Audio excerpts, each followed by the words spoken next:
자, 인사합시다. 할렐루야.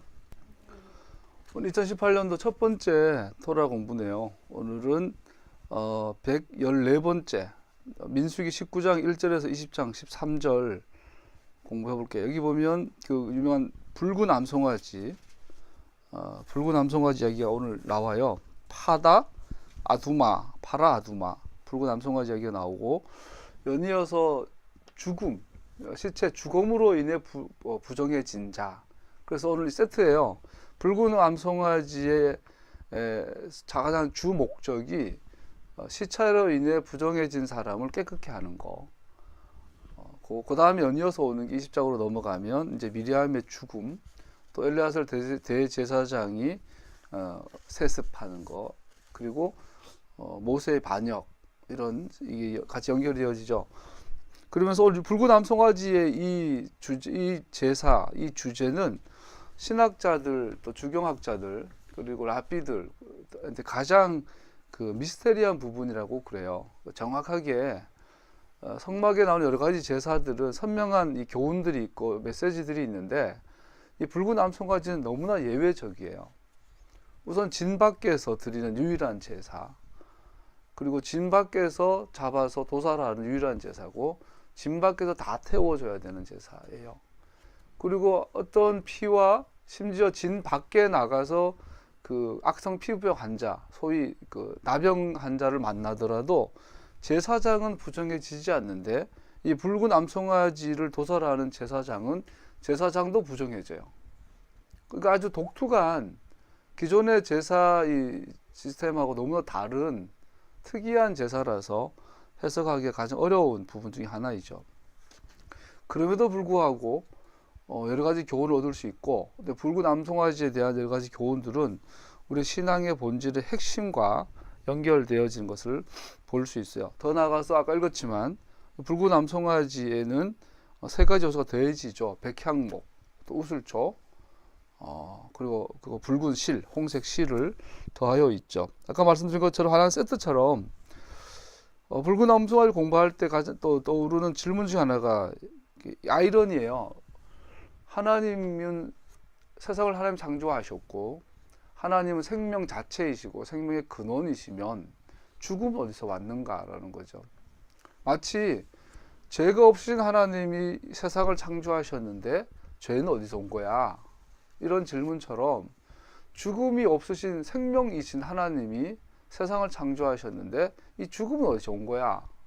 이런 질문을 하게 되기 때문에 이 붉은 암송아지와 부정에 대한, 죽음으로 인한 부정해진 이 주제는 가장 어려운, 난해한, 그럼과 동시에 가장 중요한 교훈을 내포하고 있는 것을 볼 수 있죠. 조금씩 진도를 나가보도록 하겠습니다. 죽음은 하나님 대신과 하나님의 속성에 정반대의 자리에 서 있는 것을 보게 됩니다. 그런데 성경이 이렇게 말하죠. 나는 산자의 하나님이지 죽은 자의 하나님이 아니다. 죽음과 그 결과를 다루는 것이 구원 사역의 절정이다. 죽음은 죄를 통해 세상에 들어왔고, 하나님께서 그의 해방시키심과 구원하심을 통해 정복하고자 하는 최종 원수가 죽음이기 때문이다. 사도들의 성서에 보면 예수님이 죽음을 꿀꺽 삼키셨다, 먹어버렸다 표현이 있고요. 요한계시록 20장에 보면은 천년왕국 이후에 하나님께서 세상을 새하늘 새 땅 오기 전에 최종 심판을 하실 때 마지막 심판 대상이 죽음이에요. 사망과 지옥을 불바다에 집어넣어버려요, 마지막에 되면. 그래서 이 죽음이란 이 실체는, 우리 인간은 지금 우리가 굉장히 변혁의 시대를 살잖아요. 우리는 지금, 특히 우리 대한민국 국민들은 여러분과 나는 사실은 우리나라 전체 역사, 또 세계사 안에서 우리나라 위치, 또 우리나라 한국사 전체 안에서도 지금 현대 지금의 시점들은 제가 봐도 그렇고 모든 사람이 동의하는 게 뭐예요? 사실은 가장 혁명의 시간들을 보내고 있는 거거든요. 근데 너무나 가까이 와 있기 때문에 우리는 실제로 못 느낄 뿐이에요.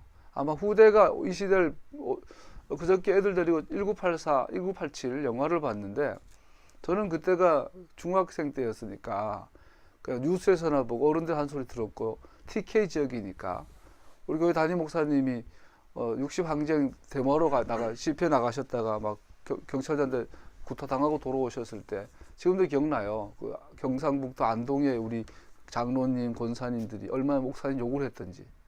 아니 목사가 무슨 그런 집회를 가냐고. 그런데 지금 수십 년이 지난 1987이 한국사, 특히 근현대사에 얼마나 큰 위치를 차지하고 있는지. 그것이 없었다면 과연 촛불 집회가 있을 수 있었는지. 그것이 없었다면 이 평화적인 정권 교체와 이 회복의 사회를 볼 수 있는지.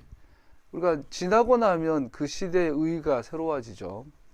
우리가 이런 시대를 살아가면서 그럼과 동시에 이 죽음이라는 문제를 대입해 보시면 모든 인간 입을 다물어야 돼요. 우리 시편 2편에 보면 세상의 군왕들이 아무리 큰 소리 쳐도 위에 계신 자가 웃으시며 뭐 아무리 정의를 이야기하는 사람이든 불의를 이야기하는 사람이든 뭐 어떤 사람이든 죽음이라는 이 실체 앞에 서면 그냥 아무 할 말이 없어요. 그냥 무조건 쓰러지는 거야. 이 죽음의 문제를 해결할 수 있는 그 어떤 대상이 없는 거죠. 서양에서는 죽음을 소멸로 보죠. 소멸. 우리 드라큘라 보면 드라큘라가 올해는 산대요. 몇백 년 몇천 년을 모르겠다면 드라큘라 오래 살죠. 존재한다면. 근데 서양 문화가 만들어낸 이 영생의 대명사인 드라큘라는 살아있으나 죽은 존재인데 언젠간 소멸되죠. 소멸의 개념이 커요. 서양에서는. 동양에서는 소멸이 아니라 윤회죠. 이게 돌잖아요. 이래 됐다 저래 됐다. 농담 삼아 현실 남매, 현실에서 만나는 형제들은 과거의 원수였다. 그러잖아요. 안 그래요? 앙당 따 싸우잖아요. 그래서 이게 우리 죽음에 대해서 어떻게든 이해를 해보려고 하는데 성경은 말하죠. 죽음은 간단해, 부정해. 말하고 있어요. 그 죽음의 문제 해결할 수 있는 대안으로 오늘 붉은 암송아지가 오늘 토라 포션 파라샤에 주어지고 있어. 우리는 주목해 볼 필요가 있어요. 하나님이 근원이신 생명의 근원이시고 생명 자체이신 그 생명은 죽음으로 인해 손상되어져 왔습니다. 죽음이 그 추악한 얼굴을 들어올리는 모든 곳에서는 이 세상의 죄의 결과가 분명히 나타나며 그 순간 하나님의 영광은 가려지거나 빛을 잃게 됩니다. 죄의 삭스 사망이라 죄와 죽음. 그래서 하나님은 죄가 없으시고 죄를 만드신 적이 없고 하나님은 죽음이 없으시고 죽음을 만드신 적이 없는데 이 죄와 죽음이 실체예요. 이 죄와 죽음이 존재한다는 이 자체가 하나님의 생명을 손상시킨 것이 아니라 생명이라는 원래 그 의미가 손상되고 하나님의 영광을 가리는 일들이 비일비재하죠. 그래서 이런 질문이 하죠. 죽음 앞에 서면 하나님은 정말로 창조주이신가? 그는 정말로 그의 세상을 다스리고 계신가? 그는 생명의 근원이 아니신가? 근원적인 질문을 하게 되는 거죠. 이 모든 것이 사실이라면 죽음은 온 우주에서 가장 큰 수수께끼가 되며 죽음은 정확하게 창조주 그분과의 정반대 자리에 위치하고 있는 것을 보게 됩니다. 오늘 본문은 사람이 죽음으로 부정해질 수 있는 두 가지의 경우를 보여줍니다. 시체를 만지거나 사체의 일부를 다 터치한 경우, 두 번째는 시체가 있는 그 공간 안에 함께 있었던 경우. 그러니까 오늘 토라에 기록된 두 가지의 부정이 해당됩니다. 여기에서 랍비엘은 두 가지를 더 첨가를 하는데 시체에 가까이 있었다라는 것은 그 사람의 그림자의 범위 안에 그림자가 닿았던 그런 거리 안에 있었을 때를 부정해진다고 또 부가 설명을 하고 죽음으로 부정해진 다른 사람과 접촉했을 경우를 이 사람이 장례식장 갔는데 시체를 만지고 왔거나 시체 가까이 있다가 왔으면 내가 이 사람을 만나면 나도 이제 부정해지는 것으로 확대 해석하는 것을 볼 수 있죠. 그렇지만 죽음을 부정해지는 것으로 죽음으로 인해 부정해지는 그 사람을 정결케 하는 대안으로 오늘 본문은 붉은 암송아지를 제시하고 있는데 붉은 암송아지의 죄가 상징하는 것은 무엇일까 살펴볼 필요가 있죠. 우리 한번 9절 읽어볼까요? 9절 19장 9절 시작.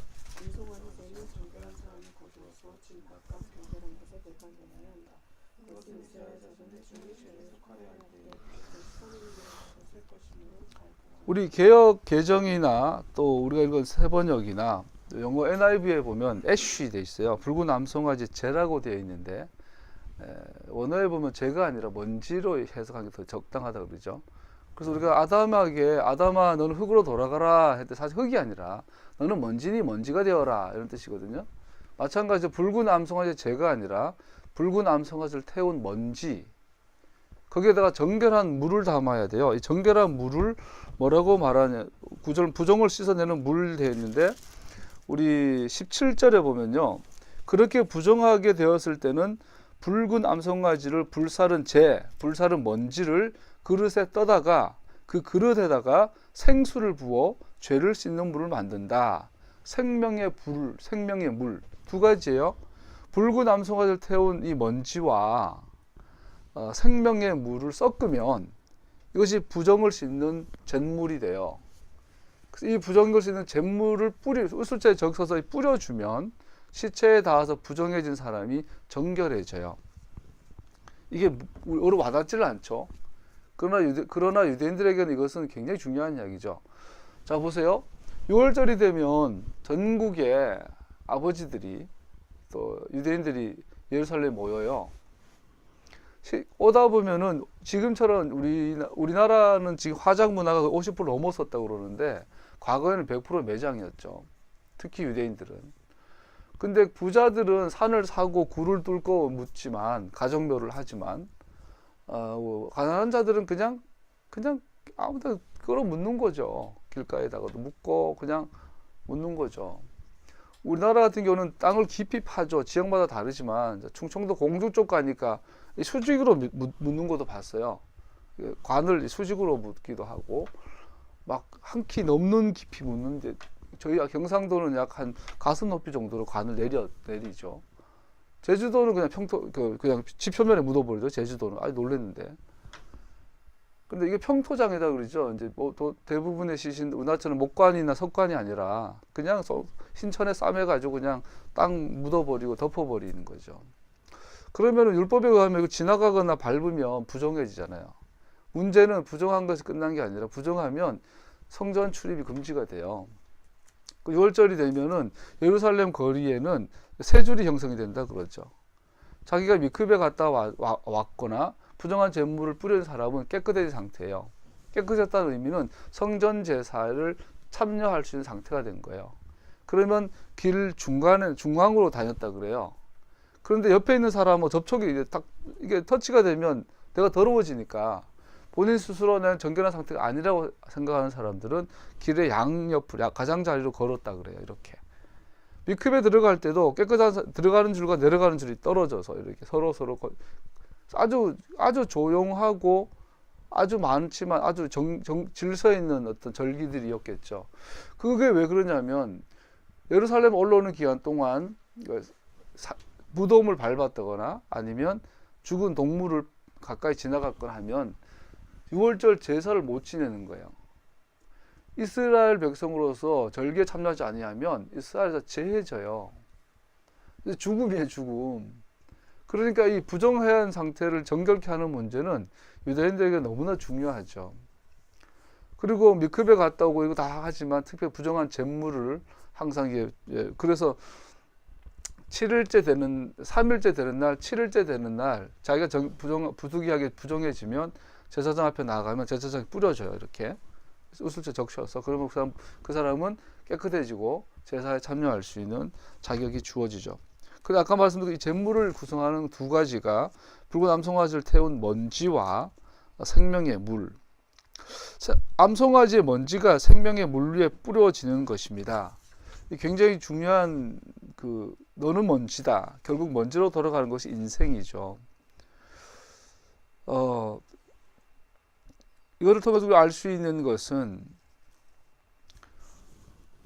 먼지인 인간이 실존의 먼지인 우리 인간에게 필요한 것은 생명의 물과 연합되지 않으면 이 부정함을 씻을 일이 없어요. 구원의 관계가 되죠.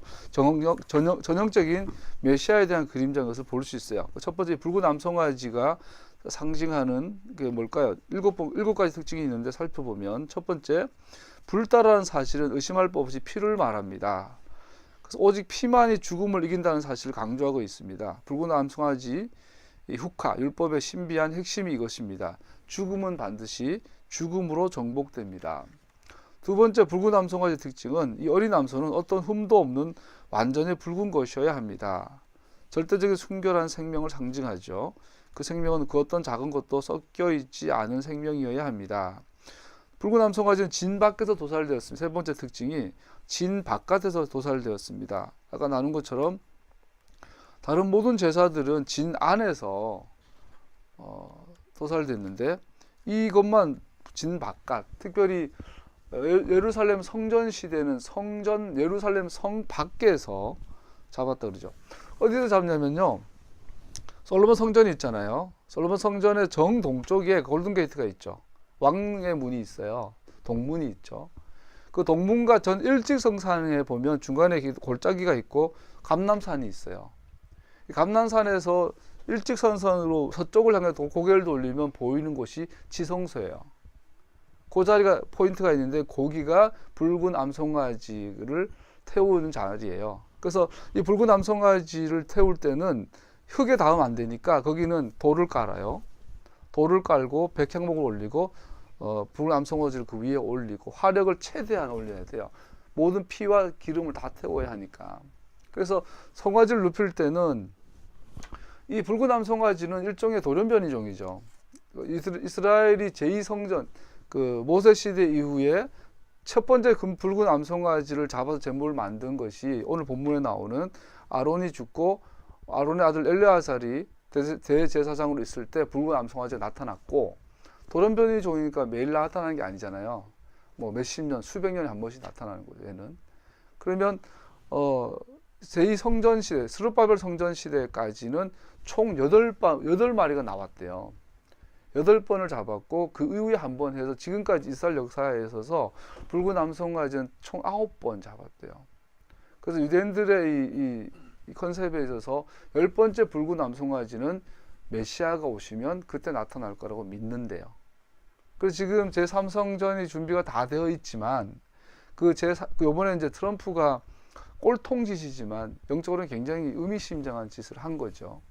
예루살렘을 이스라엘 수도로 선포한다라는 건 이스라엘이 예루살렘을 완전 통제한다는 이야기고요. 그 주 목적이 성전을 짓는 거잖아요. 왜냐하면 토라에 가면 성전을 지어야 메시아 이스라엘 왕이 오고, 이스라엘의 왕이 와야 전 세계를 유대인이 다스릴 거 아니에요. 그래서 제3성전을 짓기 위해서는 이번에 이제 그런 정치적인 변화들이 있었던 것 같은데, 제3성전을 짓기 위해서 최종적으로 필요한 게 붉은 암송아지 제물이에요. 문제는 이것이 돌연변이 종이기 때문에 온몸이 붉어야 돼요. 그거 좀 하나 흠이나 점이나 상처가 없어야 돼요. 근데 지금 몇 년 전에 있었대요. 한 마리가 나왔대요. 뉴스에 가면 이스라엘에 있었는데 걔 병 걸려 죽었대요. 그래서 지금 제물을 구할 수 없어요. 어쨌든 유대인들 전설을 하면 10번째 붉은 암송아지가 나타날 때 메시아가 오신다라는 거죠. 그래서 유대인들은 지금 성전 준비 다 해놓고 붉은 암송아지 제물이 생겨야 이걸로 제사장도 정결케 하고 이걸로 거기 막 번제단이나 기구들을 정결케 해야 제3성전 재기능을 하겠죠. 근데 이 붉은 암송아지가 우연인데 나타나면 하나님 뜻이겠죠. 보세요. 다른 제사들은 자발적으로 드려요. 내가 그냥 송아지 드리고 싶으면 갖다 드려요. 그런데 이 붉은 암송아지는 반드시 하나님이 명령해야 가능한 거고, 붉은 암송아지를 보내주셔야 가능한 거예요. 완전히 다른 차원의 제사죠. 붉은 암송아지를 이게 머리는 북쪽에 두고 눕힌대요. 그리고 뒤통수 쪽이 동쪽이고, 죽은 암송아지의 얼굴은 서쪽을 향하고 있고 정확하게 지성소와 정면을 보고 있게 되죠. 엉덩이는 남쪽을 향해 있어요. 제사장이 오른손에 칼을 들고 오른손으로 소를 잡은데 암송아지 등에 서죠. 등을 동쪽으로 하고 정면을 서쪽으로 해가지고 지성소를 바라보면서 양을 잡게 되고요. 피는 왼손으로 받게 된대요. 그러면 그 피를 엄지손가락에 찍어가지고 7번 지성소 향해서 뿌리고 여기 털에 닦고 나머지 피와 모든 전체를 태워드리는 것이 붉은 암송아지죠. 다 타고 나면 요즘 화장하는 것처럼 제사장들이 콩콩콩 절구에 빻아서 가루를 만들어 가지고 세 부분으로 나눴다 그래요. 그래서 여기다 이제 그 흐르는 물, 생수는 조건이 있는데 흐르는 샘, 물이 항상 흘러야 되는 샘이나 강의 걸 떠와요. 신라한 물 같은 걸 떠서 거기에 섞으면 이제 붉은 잿물이 돼요. 그래서 총 이제 세 가지로 그래서 하나는 그 번제단의 경사면 밑에 보관을 하고, 하나는 제사장들 이 사반차로 나누었으니까 제사장들 반차를 따라 나눠줘서 보관하게 만들고, 또 하나는 예루살렘 성 밖에 따로 보관했다 그래요. 우리 하누카가 얼마 전에 있었는데 마카비가 혁명을 일으켜서 유대 성전을 수복했을 때 거기는 돼지 피가 뿌려져 있고 제우스 신상이 있고 막 아주 더러워졌잖아요. 그러면 이걸 깨끗하게 하려면 우선은 조명을 밝혀야 되는데 이 메노라 빛이 기름이 없잖아요. 하루치밖에 없었는데 기적적으로 8일치 갔다 그러죠. 근데 문제는 그게 다가 아닌 거예요. 이 붉은 암소가 잿물이 남아있는 게 있었나 봐요. 이걸로 뿌려야만 깨끗해지니까. 그래서 기록엔 자세히 나오지 않지만 당연히 있었겠죠. 그래서 8일 동안 깨끗하게 하고 났고 이런 것들을 볼 수 있어요. 근데 붉은 암송아지는 전형적인 예수님께서 진 밖에, 히브리서에 보면 진 밖에 나가서 도살당하시고 죽으시는 예수님의 그림자죠. 그래서 예수님의 죽음 안에 붉은 암소 다 녹아 있어요. 생명의 물. 그 예수님을 군인이 찌르잖아요. 찌르면 물과 피가 쏟아지잖아요. 근데 오늘 토라 포션의 붉은 암송아지와 죽음으로 부정해진 자 직후에 나온 사건이 뭐냐면 그 바위를 미스바 바위를 말해라 그랬는데 두 번 치죠. 유대인들의 전설에 하면 두 번을 치는데 첫 번째 쳤을 때 피가 나왔다 그래요. 두 번째 쳤을 때 물이 쏟아졌다 그래요. 근데 이 전설에 입각해서 사도 바울이 고린도 전설 쓴 걸 알 수 있어요. 그래서 두 번 쳤는데 그 바위는 그리스도라. 그리고 요한복음 보면은 예수님의 옆구리를 찔렀을 때 물과 피가 쏟아졌다. 이 전형적인 붉은 암송아지 컨셉이에요, 이게 다. 그래서 오늘 붉은 암송아지 예수님 십자가, 예수님의 고난을 완전하게 보여주는 그림인 것을 볼 수 있어요. 그 진 밖에 도살되었다. 그것은 지성소 자체에만 한정된 것이 결코 아님을 실제로 보여주는 제사입니다.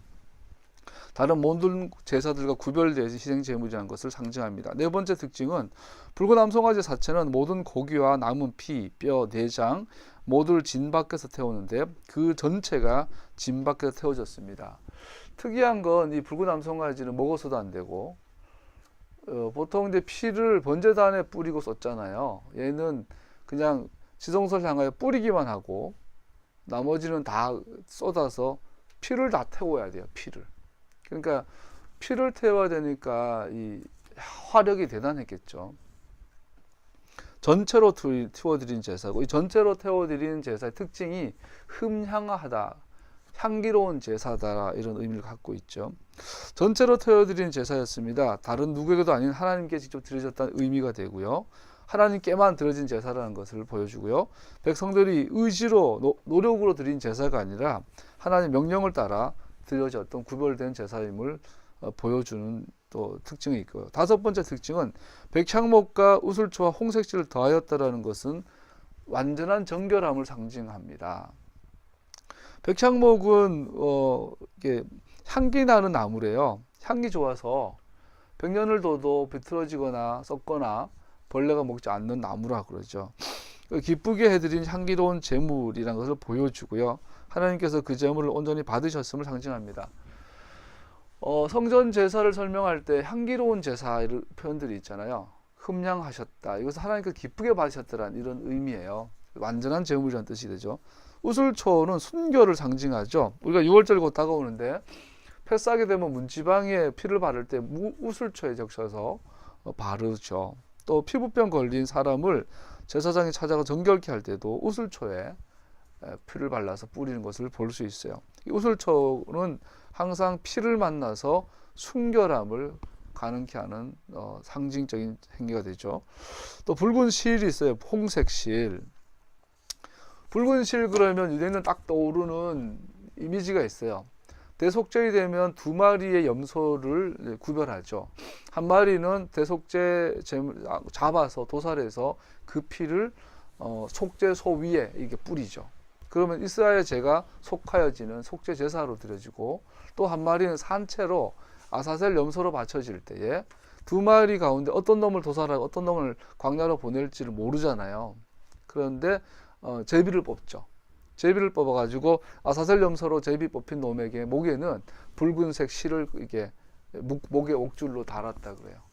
그럼 모든 사람들이 보면 한 마리는 지성소에 바쳐질 거룩한 아주 신성한 것이 되고, 한 마리는 가장 추악하고 더러운 것이 되는 거예요. 그래서 한 마리는 대제사장이 직접 도살해서 바치고, 한 마리는 그 담당자가 이끌고 진 밖으로 나가죠. 그러면 사람들이 삿대질을 하고 침 뱉고 돌을 던지고 발로 차고 욕을 하죠. 그러면서 그 진 밖으로 떠나가는 그 아사셀 염소를 향하여 대제사장이 소리를 지르죠. 보라, 이스라엘의 죄를 지고 가는 하나님의 어린 양이라, 이렇게 선언하면 사라진다 그래요. 사라지면 그 아사셀 염소를 담당자가 가서 손발을 꽁꽁, 손이 없구나, 발을 꽁꽁 묶고 이제 땅떨어지에 던진다거나 완전히 고립시켜 버리면 자연사에서 죽기도 하고, 뭐 거의 그날 밤에 야생 동물에게 잡아먹혀서 죽는다고 그래요. 그래서 이 붉은 실이 상징하는 것은 아사셀 염소를, 이렇게 이스라엘의 죄를 대신 짊어진 하나님의 어린 양을 보여주는 홍색 실을 상징하죠. 또 하나 홍색 실 그러면 딱 떠오르는 대표적인 물건이 대제사장의 겉옷에 보면 붉은색 실로 치장이 되어 있고, 성막의 휘장들에게는 이 그룹들이 청색색, 흰색, 청색, 가늘게 꼰 배실, 그리고 붉은색 실로 그룹들이 수놓아 있는 것을 볼 수 있죠. 붉은 암송아지의 죽음은 죽음으로 더럽혀진 사람을 정결케 하는 효력이 있음을 보여주며, 살아있는 자의 하나님은 희생제물의 죽음을 대가로 더럽혀진 사람들에게 생명을 주시는 분이심을 보여주는 매개체가 붉은 암송아지입니다. 여섯 번째 특징은 붉은 암송아지의 먼지를 모으는 사람은 제의적으로 정결한 사람이에요. 깨끗한 사람이 다 태우고 나면 빻고 이 새를 모아야 하고, 근데 문제는 모으고 하고 나서 이 작업을 하는 동안 이 사람은 부정해진다고 선언하고 있어요. 심지어 제사장조차도. 상징적으로 그 의식을 집전하는 대제사장뿐 아니라 그를 돕는 사람들도 붉은 암송아지의 시체를 태움으로 부정해집니다. 대제사장 자신이 부정해진 유일한 희생제사입니다. 대제사장 자신이 죽음으로 부정해진 죽음으로 부정해진 부정한 자임을 상징합니다. 히브리서에서 말하잖아요. 예수님은 이 땅의 제사장이 아니다. 하늘나라의 대제사장이다. 만약에 예수님께서 이 땅의 대제사장이었다면 아론의 계열은 필요 없었을 건데, 예수님도 우리가 고라가 알아야 될 건, 고라는 자기가 대제사장 못 돼서 지성소 못 들어가서 질투하다가 죽었잖아요. 근데 알아야 될 건 메시아도 대제사장이 아니에요. 이 땅에 있는 동안은. 그래서 이것을 보여주는 것은, 그것을 뭘 의미하냐면 아론과 아론의 아들 대제사장조차도 하나님의 용서와 구속이 필요한 존재라는 것을 보여주는 거죠. 그래서 즉 대제사장 제도, 즉 대제사장이 집전하는 제사 제도가 우리를 깨끗하게 못한다라는 선언하는 거예요. 그것은 상징일 뿐이고, 그것은 예정일 뿐이고 그림자일 뿐이다. 우리를 구속하는 분은 메시아 하나님 자신일 뿐이다라는 걸 보여주는 것이죠. 그래서 제사장도 이 붉은 암송아지 제사를 집전하게 되면 부정해집니다. 그런 죽음의 부정함을 가져가는 자입니다. 그 붉은 암송아지는 갖고 있는, 예수님 그러잖아요. 본인이 부정해지잖아요. 하나님이신데 죄인과 함께 하사 죄 없는 자인데 죄 있는 자 가운데 오시잖아요. 그래서 우리의 죄를 짊어지고 가버리시잖아요. 동리서에서 먼 것처럼 죄를 없애버리잖아요. 얘 죄를 내가 들고 가버리는 거예요. 얘는 죄가 없는 거예요. 이게 구속이죠.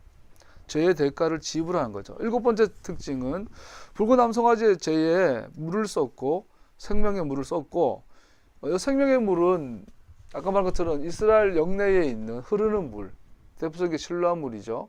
그거를 가지고 성전 안에 보관했다 그래요. 그래서 이거는 뭐 몇 년, 몇십 년도 갔다 그래요. 그 물을 반드시 사용했다고 그래요. 여기서 이제 이 붉은 암송아지 죄를 뭐라고 말하는 유기의 물, 추방의 물, 제거하는 물 이런 뜻을 갖고 있는데 매니다 정결한 물이란 뜻의 원어의 직접적인 의미는 추방하는 물, 제거하는 물 이런 뜻이라 그래요. 동사 나다를 사용하는데 추방하다, 배제하다. 명사 니다를 사용하는 놀라운 사실이 이 니다는 생리 중인 여인을 니다라 그러죠. 그래서 이 붉은 암송아지의 잿물, 정결케 하인 잿물은 죽음을 씻는 물이란 뜻이죠. 우리가 민수기에서인가요? 배울 때 생리가 부정하다 그러잖아요. 그래서 남자아이를 낳으면 33일 부정하고 여자아이를 낳으면 66일을 부정하고 66일인가요? 부정해주고. 아니 왜 여자아이는 더 부정하냐? 요즘 막 여초에서 보면은 막 달려들 것 같은데 성경에서 말은 간단해요.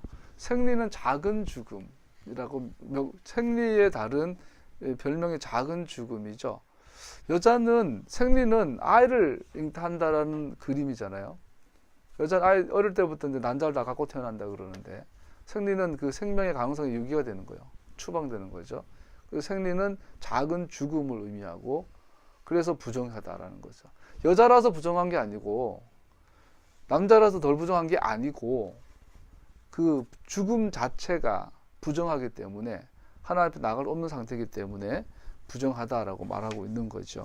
그래서 오늘 이 7번째 붉은 암송아지의 잿물이 매니다 생리 중인 여인과 같은 의미를 갖고 있죠.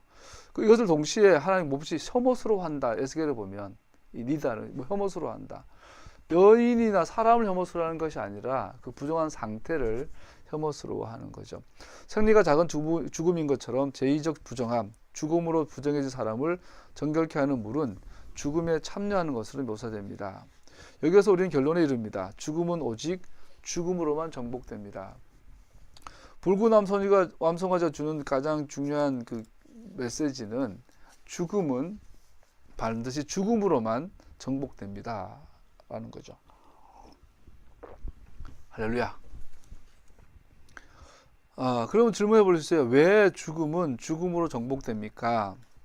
왜냐하면 하나님은 모든 자비 하나님이실 뿐 아니라 그는 모든 자비하신 만큼 의로우신 분이기 때문입니다. 그는 죄를 간과하실 수 없으시며 그의 완전하신 자비하심으로 죄를 제거하시고 죄가 존재하지 않는 것처럼 하실 수 없으시기 때문입니다. 죄는 대가 지불을 요구합니다. 왜냐하면 죄는 하나님의 영광을 도둑질했기 때문입니다. 대가 지불이 완료될 때까지 하나님의 공의는 만족하지 않습니다.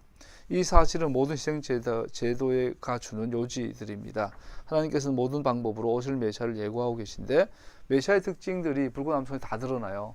그걸 나열해 보면 흙 먹고 젖먹는 어린 양, 진 밖에서 도살되시며 희생 제사 제도로 예고되시지만 희생 제사가 별개이시고, 세 번째 자신의 백성들의 죄를 자신에게 지우사 다른 사람들의 죄를 짊어지고 오염되어 주시는 분, 아버지께는 향기로운 제물이 되사 죄의 대가를 지불하는 희생 제물로 아버지께 받아들여지시는 분, 정결케 하는 물인 당신의 죽으심으로 깨끗게 하는 물로 핏부림 받은 모든 자들을 깨끗게 하시는 분.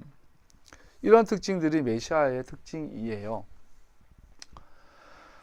이사야에 보면 두 종류의 메시아가 있죠. 이게 영광의 메시아가 있고 고난받는 메시아가 있어요. 그리고 이제 그 메시아 안에 있는 하나님의 종들이 있는데, 이사야에 보면 하나님의 종이라는 표현이 있는데 네 종류의 하나님의 종이 있죠. 고난받는 종이 있고 왕으로 오는 영광의 종이 있고 또 그 하나님 안에 있는 복수의 종들이 있고 또 고레스가 또 하나님의 종으로 묘사, 네 종류의 종이 있어요. 그래서 우리가 이사야서 예를 들어서 하나님의 단학 성경을 이런 붉은 암송아지나 희생 제사들이 주는 교훈의 이 관점에서 보면 예수님을 보게 되어 있어요. 나사렛에서 온 가난한 예수와 메시아를 착 발견하게 되어 있어요. 정상적으로 성경을 배웠다면. 그런데 대부분의 그 랍비들이나 대부분의 유대인들은 예수님을 몰라봤어요. 다 이미 예고되어 있는데 왜 그렇죠? 아까 말한 것처럼 메시아는 특징들이 있었어요. 뭐 흠이 없어야 되고 점이 없어야 되고 도살되시고 진 밖에서 도살되시고 희생제사의 본체가 되시고 뭐 이런 거 있잖아요. 백성들의 죄를 짊어지시고 백성들의 죄를 짊어졌으니까 보기 얼마나 흉했겠어요. 그러니까 볼품이었고 뭐 부정한 자와 같고, 여기서 부정한 자와 같다라면 아까 문둥병자 같고 죽음으로 인해서 부정된 자와 같고 버림받은 자와 같고 그렇게 되어 있단 말이에요 이미. 그런데 유대들 가운데 같은 토라를 공부하면서 예수님이 오셨을 때 메시아를 알아본 사람은 극소수였어요. 가난한 자들, 소위 말씀 앞에 떠는 극소수들이었어요. 그 말씀을 안다고 하는 대부분들은 몰라봤죠. 오히려 죽였죠. 오늘날도 마찬가지예요. 여러분과 나도 성경을 읽고 공부한다고 하지만 팩트를 놓쳐버리죠. 예수님은 이런 분이야라고 분명 설명되어 있는데 실제로 예수님은 몰라보죠. 저는 제 스스로도 여러분 봐도 그러고 특별히 전통교회에서는 비일비재한 걸 봐요. 목사님들의 설교가 어쩌면 방해가 되죠. 성도들이 예수님을 제대로 볼 수 없도록 막아버리는 게 설교들이죠. 1987 영화를 보면 저 목사다 보니까 그게 제일 눈에 띄더라고. 그 5명이 박종철을 고문해서 살해하잖아요. 물에 넣고 이제 물에 그 욕조에 넣고 이렇게 하는데 제가 그 을지로에 있는 교회 섬길 때 쉬는 시간이 되면 자전거 타고 남산을 자주 올라갔었어요. 그 뒤에 보면 한옥마을 있고 한옥마을 자전거 들어갔거든 옛날에는. 자전거 타고 들어가면 그 뒤에 샛길이 있는데 그 샛길로 자전거 낑낑 올라가면 그 남산 1호 터널 지나가는 그 위에 굴다리 하나가 있어요. 그 굴다리 저는 뭐 지금도 몰랐는데 굴다리를 자전거 높으니까 그때 밀고 올라가면 남산에 그 산책로가 나와요. 근데 그 산책로 진입하기 전에 굴다리 내려와서 왼쪽으로 틀면 으산한 건물이 하나 있었어요. 저는 그때 몰랐어요. 그거 자주 갔는데 지금 보면 그게 남영동 국정원 뭐죠? 그런 비밀 그거였어요. 옛날에 박정희 대통령 때. 나중에 보니까 거기가 안가였더라고요. 거기서 막 온갖 데모와 온갖 그 고문이 자행되던 저도 그 자전거 타고 지나가면서 뭔가 분위기가 음산하고 그때는 이제 다른 공기업으로 지금 되어서 있었어. 지금 없어진 것 같은데. 거기 자전거 타고 지나가면서 참 건물 참 독특하다. 분위기 참 희한하네. 그거 이제 대낮인데 거기 지나가면 좀 음산했어요. 그 지나가면 이제 거기를 지나가서 쪽문을 통해서 자전거 끌고 올라가면 이제 남산에 그게 나온 적이 있었어요. 알고 보니 거기는 남산 그런 곳이었어요. 박종철 군이 그런 데서 고문 당했겠죠. 남영동은 또 다른 곳이지만. 이제 이게 고문을 하는데 뭐죠? 물고문 하는데 여기다가 턱에다가 목이 눌렸나 봐요. 결국 이제 물이 아니라 이게 목이 여기가 눌려가지고 질식사해서 죽은 거더라고요. 5명이 고문을 자행을 했고 그 중에 한두 명이 이제 실제로 죽음을 이르게 한 사람, 나머지는 이제 공범자들인데 그 5명의 경찰 중에 2명을 이렇게 매수를 해가지고 대신 이제 감옥을 보낸 거죠. 그 중에 한 명 기독교인이에요. 박혜순과 그 양반 여부 나온. 그래서 그 양반의 특징이 영화에서도 보면 찬송을 불러요. 지금 무슨 노래인지 모르겠는데 너무나 잘 알고 좋아하는 찬송을 부르는데 악을 쓰면서 불러요. 영화에서. 근데 그 실제 수기를 보면 실제로 그 양반은 그 감옥에 갇혀 있는 동안 박종철이 죽이고 들어와 있는 동안 악을 쓰면서 통성 기도하고 찬송을 불렀다 그래요. 나갈 때까지. 그러다가 나중에 이제 억울하니까 경찰도 왔을 때, 야, 내가 안 죽였는데 왜 나한테 그래? 그런 것이 이제 교도관들한테 다 알려지고 교도관들 통해서 이것이 나중에 언론에 공포되면서 60 항쟁까지 이르게 된 거죠. 그게 이제 와닿는 거예요. 1987이란 이 민주화의 큰 획을 끊는 사건을 그린 영화에서 묘사하는 기독교. 이게 오늘날 교회를 향한 시대 정신이잖아요. 사람을 고문해서 죽이는데 이게 찬송이 나오는 거야. 진심으로. 통성기도가 나오는 거예요. 그리고 유해진 씨가 잡혀가죠.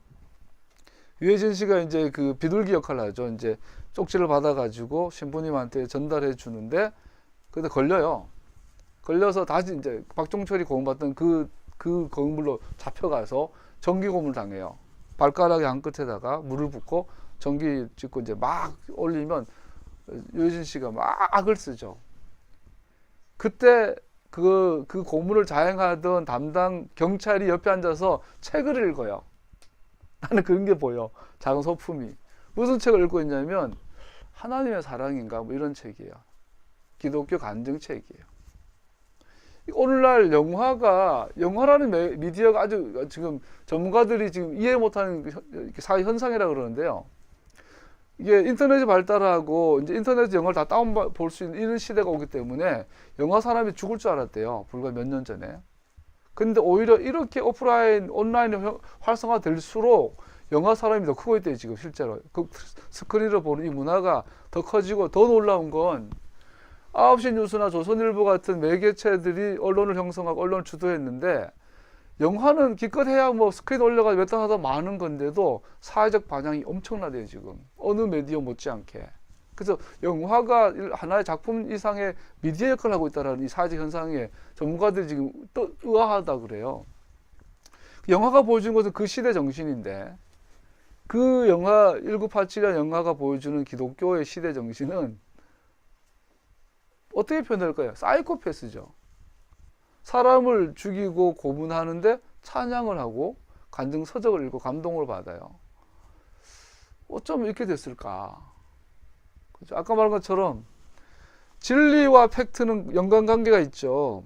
진리를 알면 팩트를 인정하게 되죠.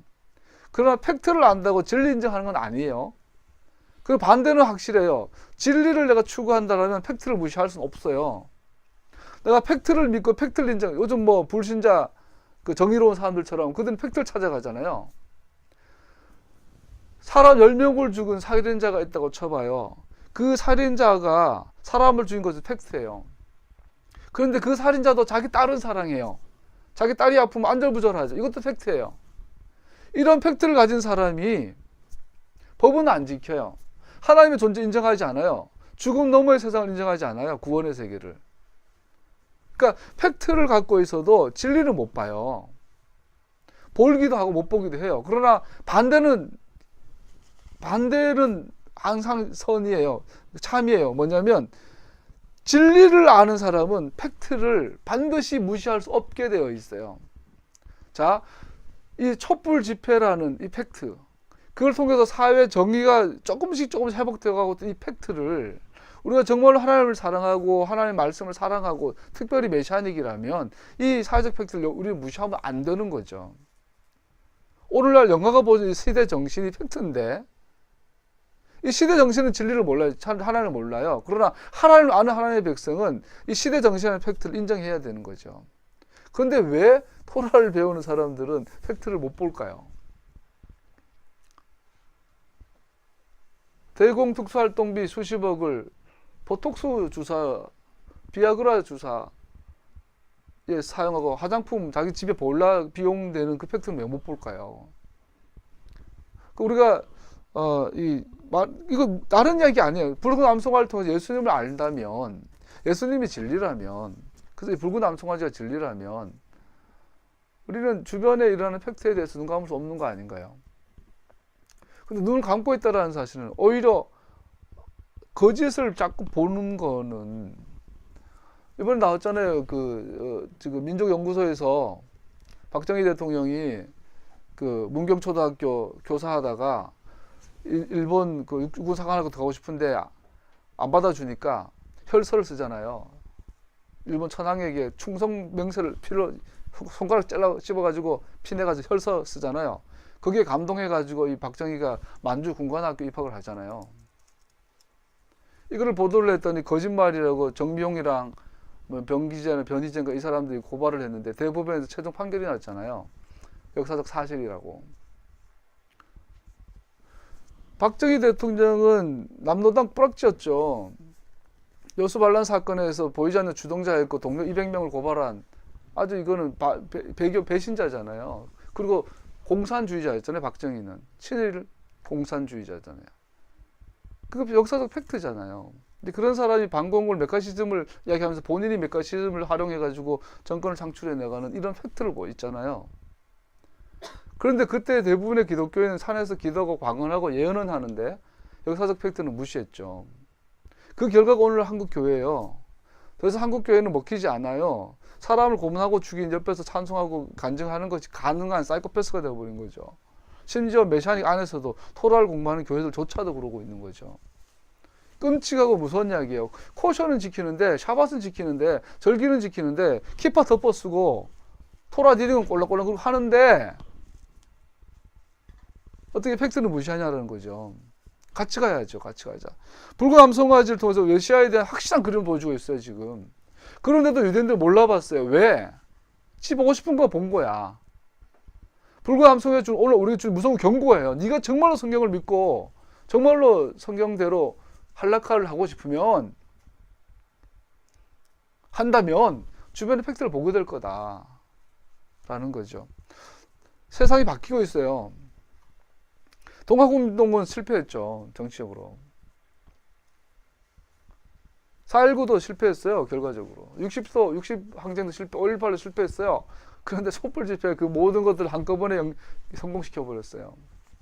세상이 바뀌고 있어요.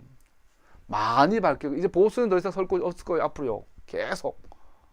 그러면 이제는 기본적으로 이런 정의와 공정과 이런 이것이 나눔이 팩트가 사회가 됐을 때 그동안에 한국교회는 설 곳이 없어요. 이제 기도원에서 지끼리 기도해야 되는 거야. 새벽 예배나 하고. 그런 다음 세대 이제 붉은 암송아지 열 번째 붉은 암송아지가 나올 거예요. 이제 저는 개인적으로 그럴 거라고 믿고 기대해요. 그래서 오시기 전에 제 삼성전 지어지겠죠. 예수님 재림 전에 한국 사회에 하나님께서 세우실 교회는 어떨까요?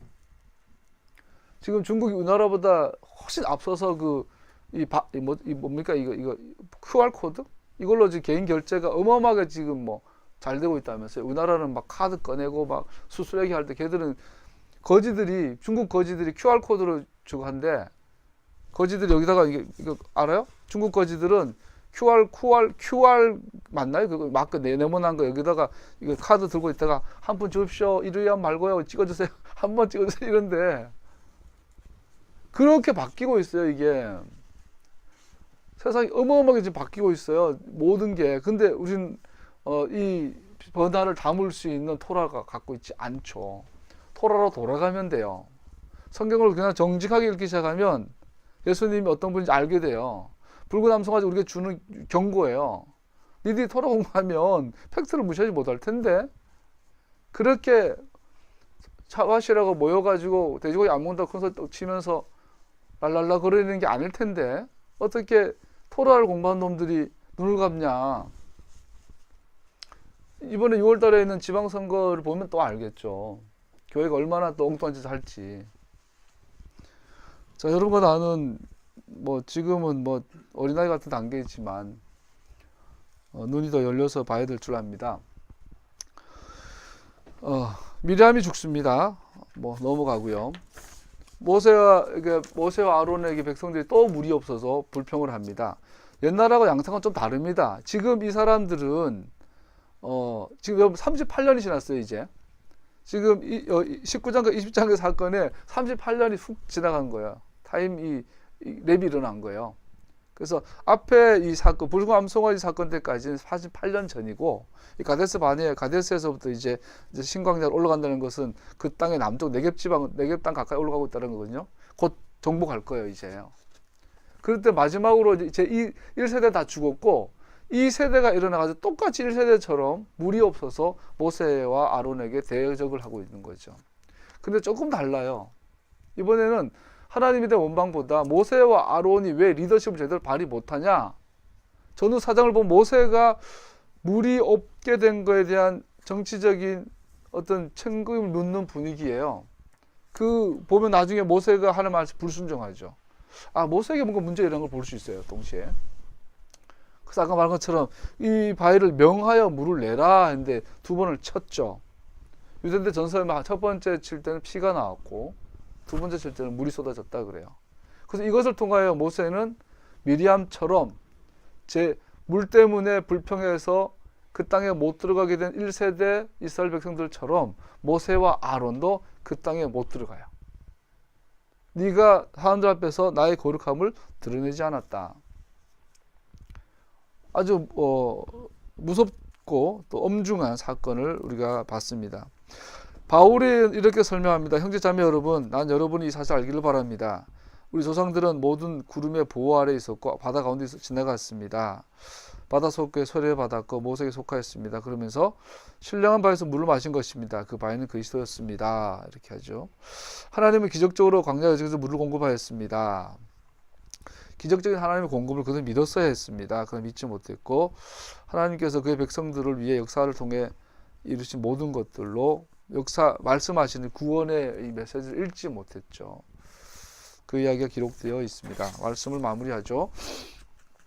바울이 예수와에 대한 예증으로 바위를 사용한 것은 이러한 랍비적 견해에 어울립니다. 예수와께서 맞으셨을 때 피와 물이 슬러 나왔기 때문입니다. 요한복음 19장 병사들 가운데 하나가 창으로 옆구리를 찌르니 그 피와 물이 흘러나왔다. 이런 사건을 바울은 들었겠죠. 바울은 예수님 만난 적이 없잖아요. 근데 이제 요한도 만나고 베드로도 만나면서 상으로 찔렀을 때 피와 물이 쏟아졌대. 그래서 나중에 고린도후서를 시킬 때 바울이 그런 것과 랍비들의 전승 피와 물이 바위에서 쏟아진 것을 붉은 암송아지 사건 직후에 일어난 사건을 기억하면서 썼겠죠.